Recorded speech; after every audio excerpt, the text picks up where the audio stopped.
mendesak Polda Metro Jaya untuk segera menetapkan status hukum terhadap teroris Diva, Roy Suryo, dan Rismon beserta kawan-kawan atas dugaan pencemaran nama baik dan penghasutan yang dilaporkan sejak lama.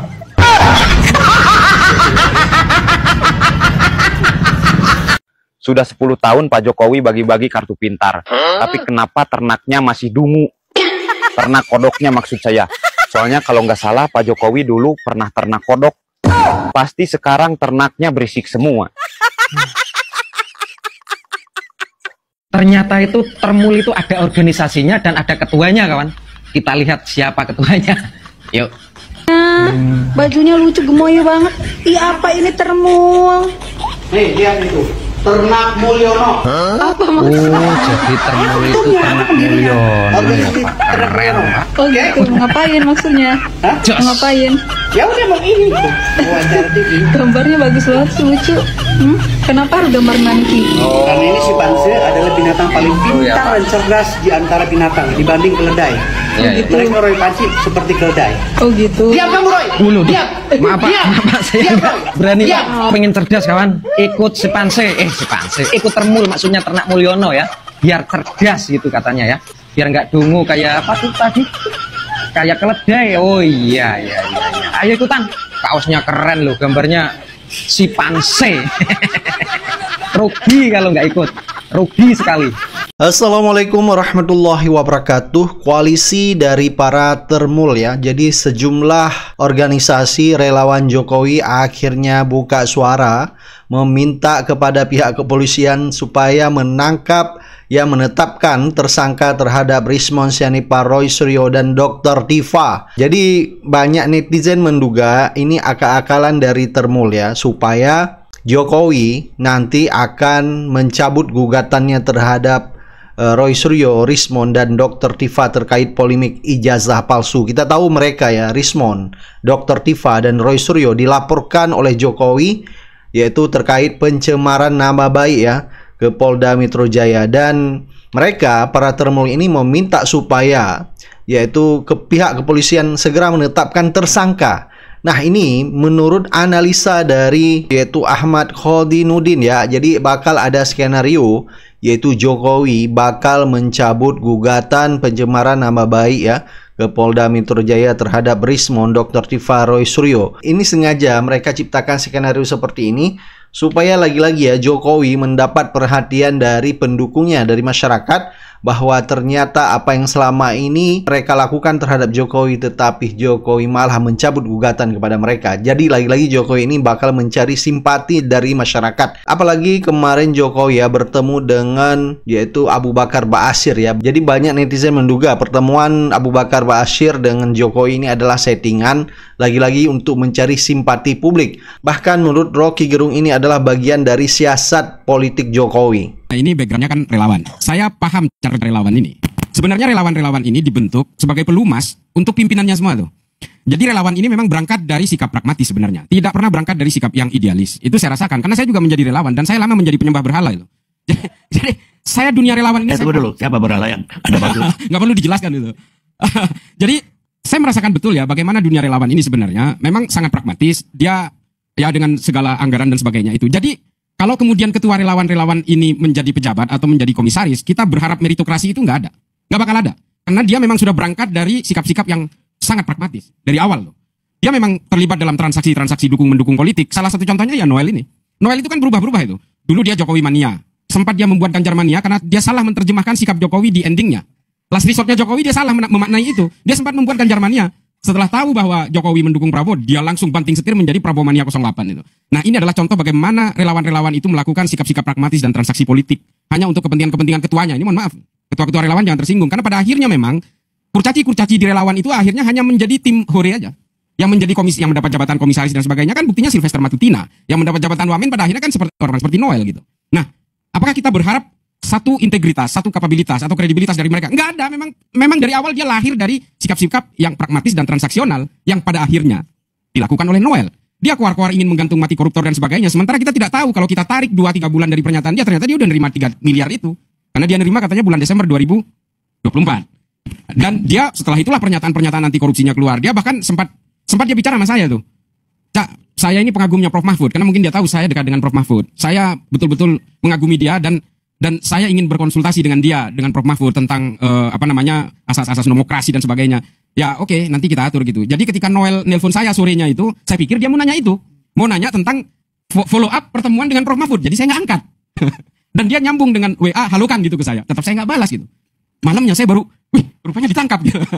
Jadi saya nggak tahu telepon dia itu tujuannya apa, dia WA saya itu tujuannya apa. Karena ya saya sama Noel meskipun berseberangan sikap politiknya, tapi bagaimanapun dia berangkat dari relawan yang sama, yang sama-sama nyembah berhala tadinya. Meskipun saya insaf, dia telat insafnya, dan mungkin hari ini belum insaf juga gitu. Nah, yang ingin saya sampaikan lagi Bang Karni dan para pemirsa sekalian, satu-satunya yang hilang dari negara kita hari ini adalah apa yang saya sebut tadi sebagai meritokrasi. Ini sesirna-sirnanya dari bangsa ini. Kalau kita lihat semua konfigurasi politik hari ini, semuanya terjebak di dalam akomodasi-akomodasi politik. Tidak ada lagi asas meritokrasi. Kita tidak lagi menemukan sosok-sosok yang benar-benar punya kredibilitas dan akuntabilitas untuk jabatannya. Dan ini kemudian tidak hanya di dalam kementerian dan lembaga saja. Ini sudah menyerang tentara, sudah menyerang polisi. Asas meritokrasi, meritocration system segala macam itu sudah sulit sekali kita temukan di semua kementerian lembaga dan pemerintahan hari ini. Termasuk juga di kejaksaan semua. Tidak ada. Kalau memang kejaksaan itu punya asas meritokrasi, Sylvester Matutina seharusnya sudah dieksekusi. Tidak harus nunggu 6 tahun. Artinya apa? Akuntabilitas dari semua orang yang hari ini menjadi pejabat itu sudah hilang. Dan bahkan menurut saya, ya ini mohon maaf kalau saya agak sedikit vulgar, bahkan sebenarnya karena kita sudah kehilangan asas meritokrasi itu, kita punya wakil presiden yang salah sebenarnya. Ini yang ingin saya katakan, asas meritokrasi itu sudah tidak menjadi pegangan dalam kehidupan berbangsa kita hari ini. Dan itu akhirnya menjadi penyakit menular di semua kelembagaan, di semua struktur. BUMN hari ini tidak menghasilkan uang. Ya gimana orang semua komisarisnya dari relawan semua? Mereka punya apa? Bisa apa? Bisa melakukan apa untuk BUMN yang seharusnya menjadi tanggung renteng menghasilkan uang untuk negara ini? Nggak ada. Kita bermimpi dan antara akan menjadi super holding seperti Temasek. Kalau komisarisnya itu diisi oleh relawan-relawan yang sebenarnya nggak bisa apa-apa, ya kita bisa berbuat apa? Nggak ada. Itu kemudian menjadi PR besar bagi bangsa ini. Bagaimana caranya kita harus membangun revolusi mental yang betul-betul revolusioner. Bukan hanya omon-omon, bukan hanya sekedar retorika. Revolusi mental ini jangan sampai menjadi revolusi kejiwaan dari kita semua. Kita semua menjadi orang gila yang harus disembuhkan. Karena begini loh, kita akan bisa menyelesaikan semua persoalan bangsa ini. Krisis keuangan, krisis fiskal dan sebagainya itu. Kalau asas meritokrasi itu betul-betul bisa terbangun dan terbentuk di bangsa ini. Saya kira itu aja dulu lah. Pertama, mendesak Polda Metro Jaya untuk segera menetapkan status hukum terhadap teroris Tifa, Roy Suryo, dan Rismon berserta kawan-kawan atas dugaan pencemaran nama baik dan penghasutan yang dilaporkan sejak lama. Namun hingga kini belum ada penetapan tersangka. Kedua, menolak segala bentuk pembiaran terhadap penyebaran isu bohong dan fitnah, khususnya terkait ijazah Presiden ke-7 Republik Indonesia, Insinyur Haji Joko Widodo, yang dituduhkan palsu tanpa bukti yang sahih. Satu, agar KPK segera memproses hukum Joko Widodo dan keluarganya. Dua, agar KPK proaktif menyelidiki, mengusut kasus-kasus tersebut secara tuntas untuk menegakkan keadilan tanpa pandang bulu. CRP, keterlibatan menurut OCCRP, yaitu Joko Widodo orang nomor 2 atau nomor 3 terkorup di dunia, dan saya menyarankan untuk dipanggil, diperiksa. Hanya dijanjikan untuk audiensi dengan Ketua KPK. Masa beraksi di depan gedung KPK, adili Jokowi, adili Jokowi, adili Jokowi. Ya, rezim terkorup, rezim terkutuk, rezim laknatullah, pembohong, pendusta, penipu, perusak. Ya, selama 2 periode rezim, ya. Jadi rezim itu semua tanpa terkecuali sistematis, ya kan? BPJS, Taspen, Meikarta, reklamasi, buku merah, dana haji, dan proyek-proyek infrastruktur yang begitu banyak jumlahnya. Adili Jokowi, adili Jokowi. Begitu suara menggema. Dan adili Jokowi ini, rezim Jokowi terkutuk laknatullah ini sudah tercatat ya di dalam sejarah, di dalam otak bawah sadar juga sudah tercatat, ya, tidak akan bisa dihapus. Ketik di Google presiden pembohong, maka yang muncul rezim Jokowi. Coba ketik presiden jujur, presiden baik, presiden dicintai rakyat, presiden mulia, presiden seperti nabi, ketik di Google atau di ChatGPT ataupun di AI di mana, nggak mungkin muncul itu. rezim Jokowi. Tapi kalau diketik rezim pengkhianat, rezim bohong, rezim bejat, ya rezim korup, maka yang muncul adalah gambarnya orang itu. Ini sudah bukan rahasia umum, ini sudah menjadi rahasia, maksudnya ini sudah menjadi konsumsi publik baik di langit ataupun di bumi ya. Jadi yang bela-bela itu ya selamat, Anda tidak lama lagi akan hancur lebur ya, binasa, bahkan ditusuk, dicabik-cabik oleh samurai nasib, samurai takdir yang begitu kejam mengenaskan nanti. Sudah banyak buktinya, tapi kalian nggak mau belajar. Sudah banyak buktinya orang yang membela rezim Jokowi, menyembah rezim Jokowi, sekarang satu persatu hilang, tumbang, ditelan zaman, ada yang ditelan bumi, ada yang mati kan, ada yang jadi sampah sejarah, sampah peradaban, sudah banyak. Yang dulu ada yang di penjara ya kan, hidup Jokowi, Jokowi terbaik, Jokowi nabi, Jokowi bla bla, masuk penjara. Ya kan, sudah banyak dihinakan sama Allah. Tapi masih ada segelintir 1, 2, 3 makhluk yang masih terus membela. Bahkan beberapa hari yang lalu ada semacam konferensi pers dari penyembahnya, Andi Aswan dan teman-temannya itu menyatakan sikap bahwa menuntut agar Roy Suryo dan teman-temannya segera ditangkap karena mencemarkan nama baik, fitnah, bla bla bla. Nah ini yang ingin saya bahas di forum ini secara singkat. Jadi ya walaupun saya tahu pembahasan saya ini nggak akan ngefek kepada mereka, karena otak mereka sudah dihipnotis, otak mereka itu akal sehatnya sudah dicabut, sehingga sekarang mereka tuh memang manusia bentuknya, tapi ternak, memang otaknya itu ternak, sehingga sudah nggak nalar lagi. Ya, yang dibela manusia, yang dibela mantan penguasa, mati-matian, padahal dia sendiri belum melihat ijazah aslinya, dan dia sendiri melihat sebenarnya bobroknya kerusakan rezim 10 tahun yang lalu, tapi masih dibela, kan gitu kurang lebihnya. Nah, mereka selalu mengatakan bahwa Jokowi itu dicemarkan nama baiknya, difitnah, ya kan? Terus kami ini dituduh menebarkan kebencian, ya kan? Benci, awas, penjara, tersangka. Itu saja narasinya, ya kan? Padahal kan pencemaran nama baik itu Gus Nur ijazahnya palsu. Selama saya tidak menunjukkannya asli, maka nggak ada pencemaran nama baik, ya kan? Ya kan, tadi Gus Nur ijazahnya palsu, sementara saya tidak menunjukkannya asli, maka itu bukan fitnah, itu bukan pencemaran nama baik. Baru kalau saya sudah menunjukkan, ya kan, ijazah asli saya, baru itu masuk, berarti saya dicemarkan nama baiknya. Gak ada sampai detik ini. Berkali-kali saya katakan di TV, di pengadilan, berkali-kali saya katakan, saya ini pelaku sejarah. Saya ini dipenjara 4 tahun hanya dengan berdasarkan fotokopi ijazah yang orang berkacamata itu, yang giginya rata itu. Sementara yang asli gak berkacamata, giginya gak rata. Jadi gimana? Pencemaran nama baik, fitnah, gimana? Nih, saya pakai analogi sederhana ini. Saya inilah, gak usah bertele-tele. Presiden Gus Nur dituduh ijazahnya palsu. Oh, akan saya hadapi sebagai presiden dan sebagai negarawan. Gus Nur presiden, ijazahnya palsu. Oke. Nih ijazah asliku, mana? Nih ijazah asliku, ayo. Tapi dengan bahasa santun, karena negarawan. Baik rakyatku semuanya, terima kasih atas tuduhannya, terima kasih atas fitnahannya, terima kasih atas kalian semua yang tidak mempercayai ijazah asliku, terima kasih. Ini ijazah asliku, ayo kita bertarung secara akademik, kita bertarung secara sportif, ini ijazah asliku. Dengan bangga aku katakan, ini ijazah asliku. Ya kan? Dosen yang membimbing saya dulu, ini namanya si Fulan. Ya kan, teman-teman kuliahku yang masih hidup, ini. Pokoknya intinya saya nggak mau bertele-tele. Saya nggak mau melibatkan dosen, nggak mau melibatkan rektor, nggak mau melibatkan teman-teman. Ini ijazah asliku, ayo kita bertarung. Monggo di forensik, ayo di mana? Kan gitu kan? Di forensik. Sini periksa, bawa. Pengacara sama polisi tolong dikawal. Bawa ini ijazahku. Bawa. Puaskan dahagamu. Ya kan? Puaskan. Laboratorium forensik silahkan. Amerika, Korea, Jepang, terserah mau ini ijazahku. Baru kan gitu, bertarung secara gentle, bertarung secara negarawan. Lah saya di penjara 4 tahun nggak ada itu jasa aslinya, bahkan jaksanya sampai saya cium kakimu nanti, nggak ada. Ruang sidang berkekuatan hukum di depan hakim. Jadi apa otak kalian itu apa? Tolong tangkap Roy Suryo mencemarkan nama baik. Nama baik apa yang dicemarkan? Rezim Jokowi pembohong, memang pembohong. Itu bukan pencemaran nama baik, bukan fitnah. Memang benar rezim Jokowi pembohong, memang pembohong. Rezim Jokowi pendusta, memang pendusta. Rezim Jokowi perusak, memang perusak. Di mana mencemarkan nama baiknya? Di mana? Saya itu males sebenarnya ngurus-ngurus ini nih, tapi lihat kalian ini nggak sabar juga, greget juga. Jadi sebelum 25 Agustus, sebelum terjadi kerusuhan nasional itu, saya dipanggil mantan Panglima TNI di Jogja. Masya Allah, beliau sudah mendeteksi akan terjadi kerusuhan di Indonesia. Siapa aktornya?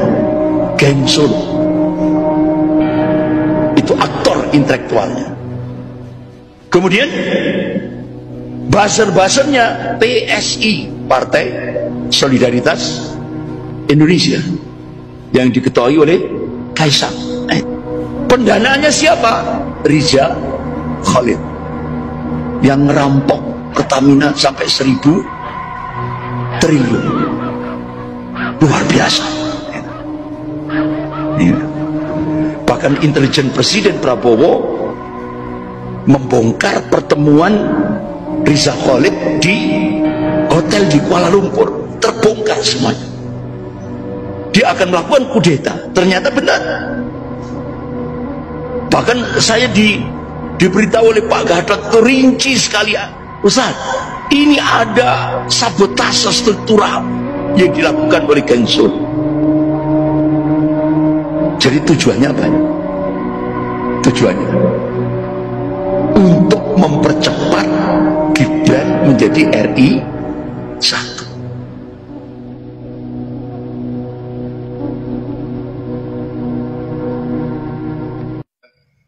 Ya, seobsesif ini Pak Rizal Fadila, karena saya feeling 2029 ini kemungkinan presidennya Cina, wakilnya Cina. Ancur-ancuran, maka buat kita semua memang menangkap Jokowi itu hukumnya menjadi wajib ain. Harus banget. Nah, Jokowi kesalahannya banyak dan dia penyebab dari berbagai situasi yang ada.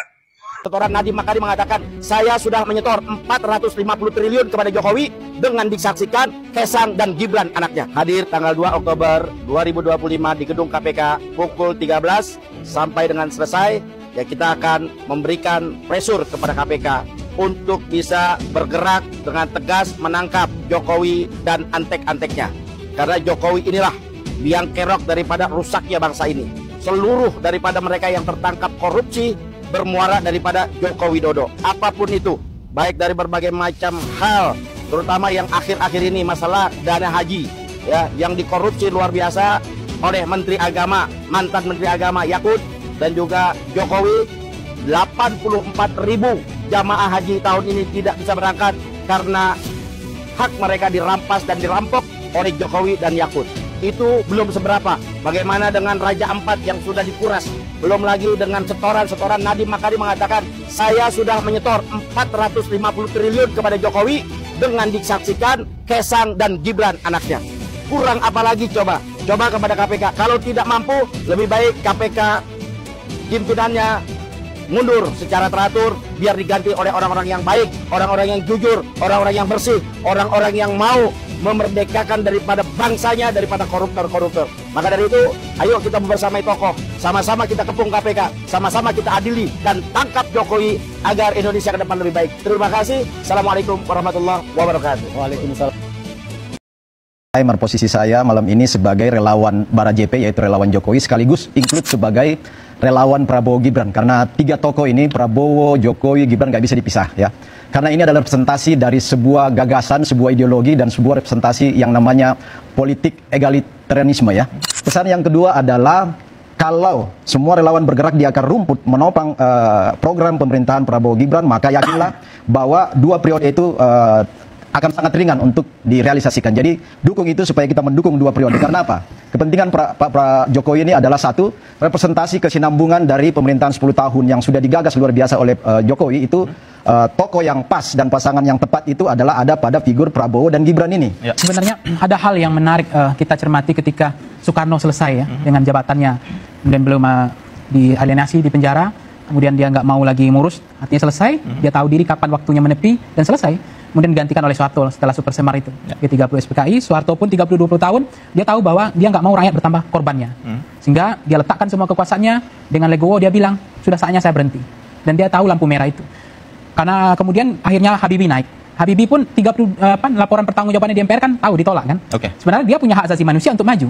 Cuma dia tahu diri, ya kalau ditolak oleh MPR ya sudah, rakyat nggak butuh saya lagi.